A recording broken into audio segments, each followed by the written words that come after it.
So hello everyone, আজকে আমি চলে এলাম নতুন একটা রেসিপি নিয়ে। আজকের রেসিপিতে আছে নুডলস।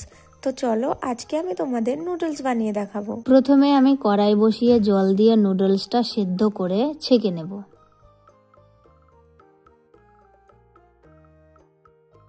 দুটো ডিম ভেঙে নুন, হলুদ গুঁড়ো, গোলমরিচ গুঁড়ো দিয়ে ফেটিয়ে নেব। চপারের মধ্যে কিছুটা পেঁয়াজ, টমেটো, কাঁচা লঙ্কা, আদা কুচিয়ে নেব।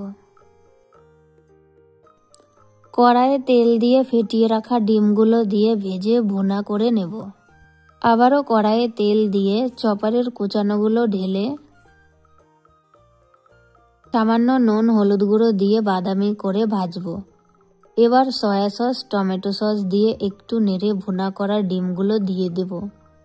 একটু ভেজে নুডলসগুলো দিয়ে 7 থেকে 8 মিনিট ভাজবো। 7 থেকে 8 মিনিট ভাজার পর 1 চামচ চিলি ফ্লেক্স দিয়ে নেড়ে নামিয়ে নেব।